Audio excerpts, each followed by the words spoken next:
हाँ जी स्टूडेंट्स, बच्चे कभी ना कभी टाइम स्पीड डिस्टेंस के कुछ सवाल ऐसे हैं जहां पे सामने लिखे हुए दो फॉर्मूले आपने जरूर लगाए होंगे, लेकिन हो सकता है कि आप में से कई स्टूडेंट्स ऐसे होंगे जिन्हें ये नहीं मालूम कि ये दो फॉर्मूले बने कैसे हैं। तो आज की क्लास बच्चे इसी पे रहेगी, ये दो फॉर्मूले बने कैसे हैं। पहले मैं आपको ये समझाऊंगा, फिर इन पे बेस्ड हम एक क्वेश्चन करेंगे। तो चलिए बच्चे, फटाफट हम समझते हैं कि ये दो फॉर्मूले बने कैसे हैं। तो ध्यान देना बच्चे, देखो जी, जैसे मान लो बच्चे दो ऑब्जेक्ट्स ए एंड बी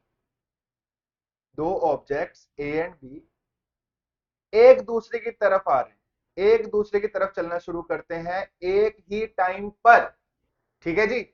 अब बीच में जाकर वो कहीं ना कहीं मिल रहे हैं, बीच में जाकर वो कहीं ना कहीं बच्चे मिलते हैं।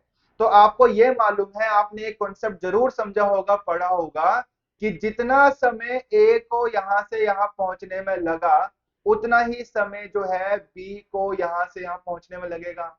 मिलने तक का जो समय होता है, जो टाइम होता है, वो सेम होता है। अगर मानकर चले कि ए को यहां से यहां पहुंचने में बच्चे लगे टी आवर्स, तो बी को भी यहां से यहां पहुंचने में कितने घंटे लगे होंगे, टी आवर्स ही लगे होंगे।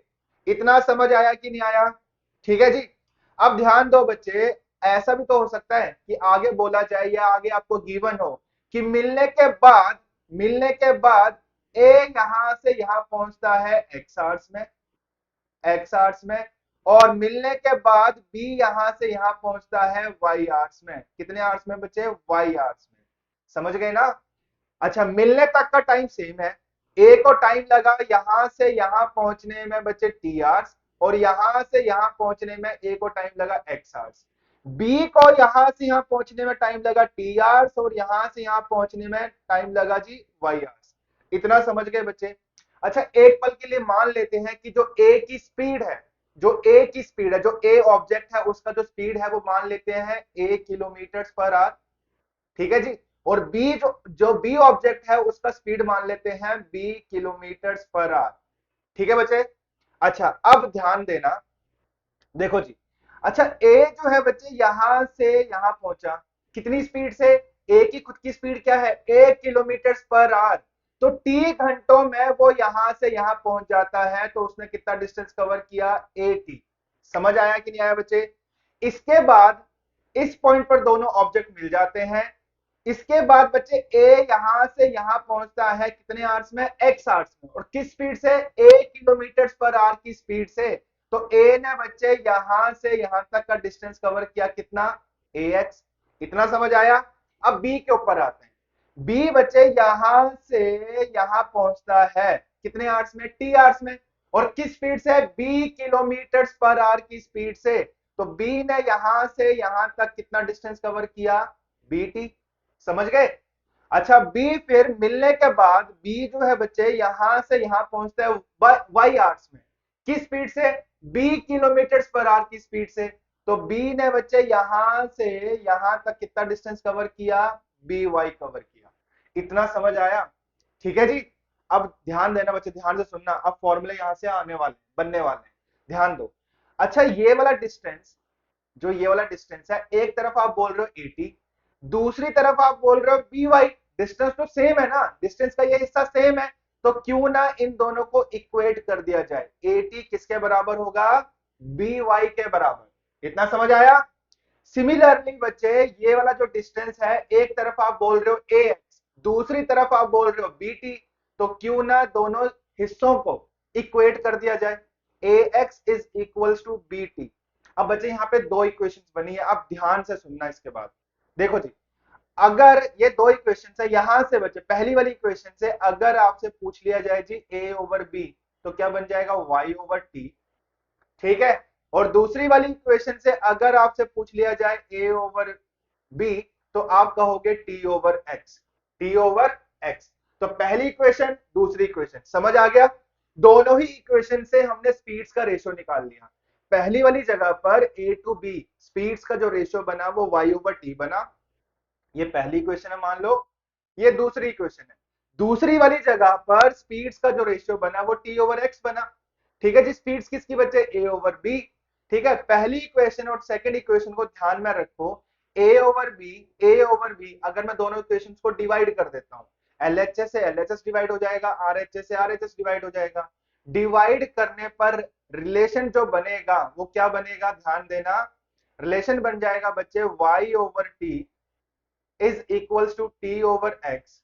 ठीक है जी, क्रॉस मल्टीप्लाई करो बच्चे, T square is equals to Y X, तो टी का जो वैल्यू आ जाएगा under root Y X.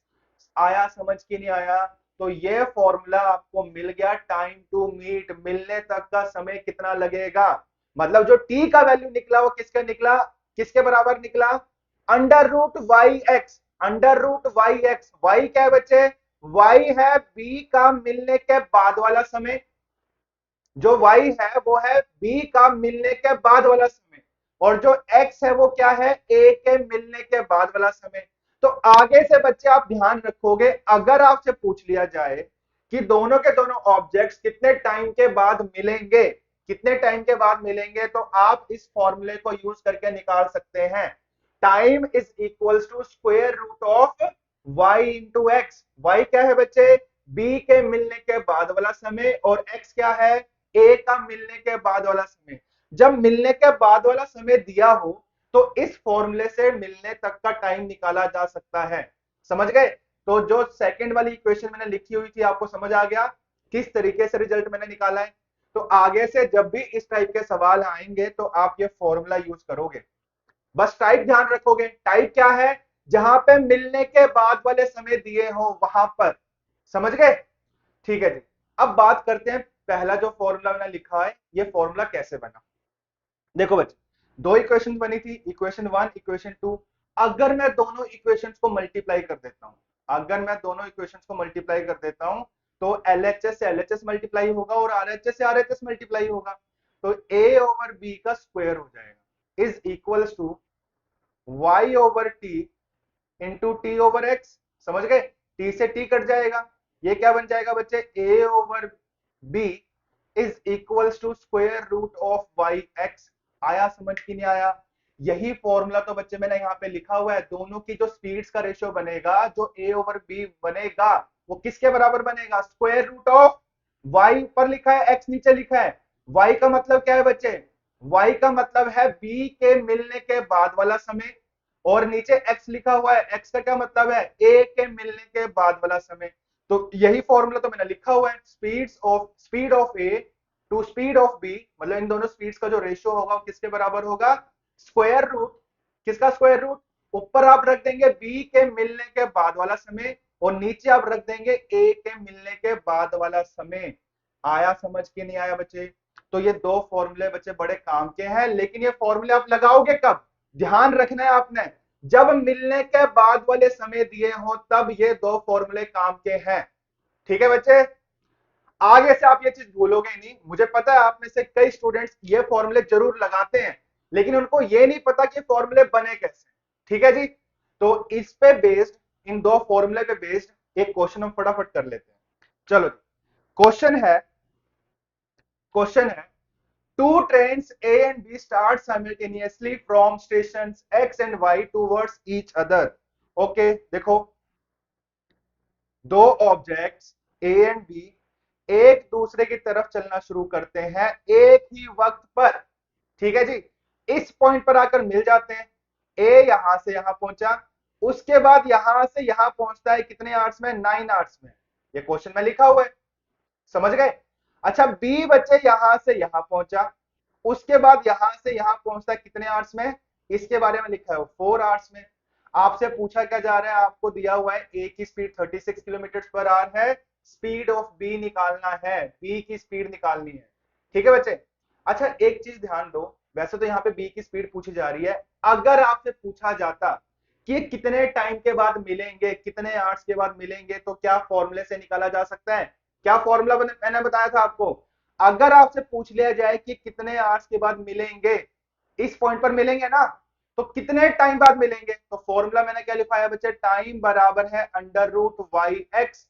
Y का मतलब बी का मिलने के बाद वाला समय और एक्स का मतलब ए के मिलने के बाद वाला समय। तो यह बन जाएगा बच्चे अंडर रूट 4 into 9, तो अंडर रूट 36 मतलब 6। तो दोनों के दोनों ऑब्जेक्ट जो है 6 घंटों के बाद मिल जाएंगे। आया समझ कि नहीं आया? ठीक है, इस सवाल में वैसे पूछा नहीं हुआ, लेकिन अगर पूछा जाता तो इस तरीके से निकाल सकते थे। ठीक है जी।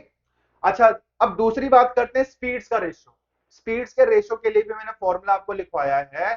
स्पीड्स का रेशियो बराबर है स्क्वायर रूट ऑफ, ऊपर आप रख देंगे बी के मिलने के बाद वाला समय, नीचे आप रख देंगे एक्स के ए के मिलने के बाद वाला समय। समझ गए? तो ये रख देंगे बच्चे, ऊपर आ जाएगा जी 4, नीचे आ जाएगा 9, ये बन जाएगा कितना बचे, 2/3। क्या बन गया? 2/3। मतलब ए एंड बी स्पीड्स का रेशियो बन गया जी 2:3। आया समझ कि नहीं आया बच्चे? फॉर्मूले से मैंने ये रिजल्ट भी निकाल लिया। ठीक है जी। अब बच्चे आपको ए का स्पीड गिवन है, कितना गिवन है जी? 36 किलोमीटर पर आवर।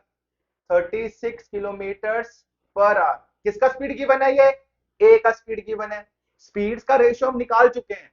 रेशियो की टर्म्स में जो ए का स्पीड है वो है 2 यूनिट्स। तो मैं बोल सकता हूं कि जो 2 यूनिट्स का जो वैल्यू है वो दिया हुआ है आपको 36 किलोमीटर पर आवर। तो अगर दो हिस्से 36 किलोमीटर प्रति घंटा के बराबर, तो एक हिस्सा किसके बराबर? 18 किलोमीटर प्रति घंटा के बराबर, 18 किलोमीटर पर आवर।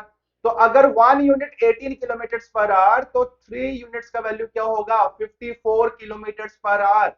समझ आया कि नहीं आया? तो इस सवाल का आंसर है बच्चे, आपसे बी का स्पीड पूछा जा रहा था, तो 54 किलोमीटर पर आवर। समझ गए? ठीक है जी। आज के बाद इस टाइप के सवाल में आपको दिक्कत नहीं आने वाली। अगर अभी भी कुछ कमी रह गई है तो बच्चे ये वीडियो एक बार आप फिर से देख। समझ गए? चलो, थैंक यू।